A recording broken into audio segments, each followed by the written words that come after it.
सोचा तब से लेकर आज तक जो भी सरकार बनी हमेशा पैसे वालों के बारे में उन्होंने सोचा। वो पैसे वालों के बड़े बड़े लोन माफ करती है, पैसे वालों को जमीन देती है, बड़े बड़े फैक्ट्री वालों को जमीन देती है और गरीबों की जमीन को छीनने का काम करती है।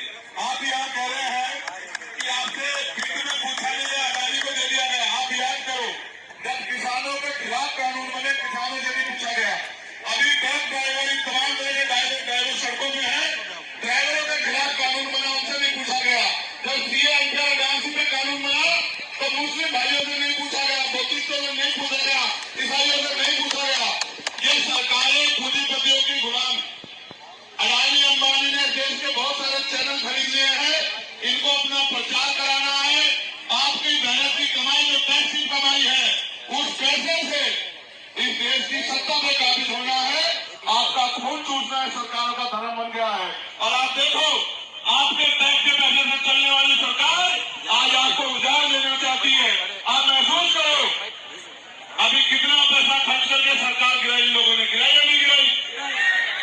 कितने लोगों को ईडी, सीबीआई, इनकम टैक्स से डरा, क्यों डराया? क्योंकि अडानी को आपकी जमीन सौंपनी है। ये 600 एकड़ जमीन है, ये आपने सींच के तैयार की। ये कभी बंजर जमीन होती थी, गड्ढे होते थे, आपने इसको तैयार किया, मेहनत किया, आज आपने तैयार कर दिया तो उनको बुरा लग गया है। वो आपको इंसान नहीं समझते, गरीबों को कीड़े मकोड़े समझते हैं। उनको लगता है कीड़े मकोड़ों को शहर से बाहर रहना चाहिए।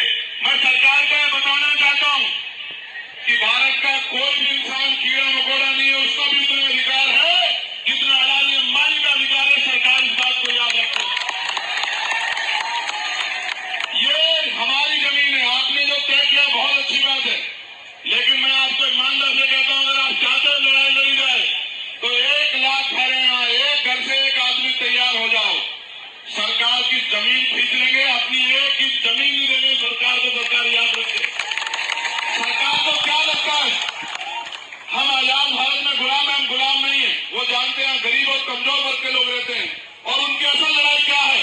किसी भी देश को अगर कब्जा करना हो, किसी भी देश को गुलाम बनाना हो तो उस देश की 2 चीजों पे कब्जा करना पड़ता है। पहला, उस देश का बिजनेस। याद करो जब अंग्रेज यहाँ आए तलवार लेकर नहीं आए, बंदूक लेकर नहीं आए, ईस्ट इंडिया कंपनी के रूप में बिजनेस की कंपनी यहाँ लेके आए और धीरे धीरे पूरे देश पे कब्जा कर लिया। और एक समय ऐसा आया कि हम अंग्रेजों के गुलाम हो गए। ये जो आज सरकार में बैठे हैं ये अंग्रेजों के पिट्ठू है, ये इजराइल से चलते हैं। मैं इनको बहुत अच्छी तरह जानता हूं कि इनका बाप कौन है। आप याद करो अडानी अंबानी नहीं है, वो दोबारा से ईस्ट इंडिया कंपनी लेकर आए अडानी के रूप में। अडानी के रूप में देश का सारा व्यापार वो अडानी को सौंपने एक दिन ऐसा आएगा।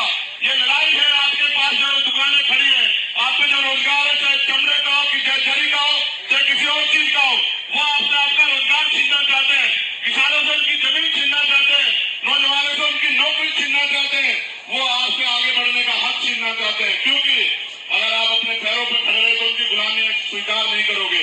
अडानी अंबानी नहीं है, याद करो ये अडानी नहीं है, ये इस देश की गुलामी की पहली तस्वीर है। एक दिन ऐसा आएगा आपकी सारी दुकानें, क्योंकि जीएसटी लग गई है, आपकी सारी दुकानें बंद हो जाएगी और आपकी दुकानों की जगह बड़े बड़े शॉपिंग मॉल बनेंगे। सुई से लेके और गाड़ी तक उस शॉपिंग मॉल में बिकेगी। और जिस दिन वो शॉपिंग मॉल एक दिन के लिए बंद होगा, आप रोटी रोटी को तरस जाओगे, आपको पीने के लिए पानी नहीं मिलेगा, बच्चों के लिए दूध नहीं मिलेगा। ये एक षड्यंत्र है इस देश को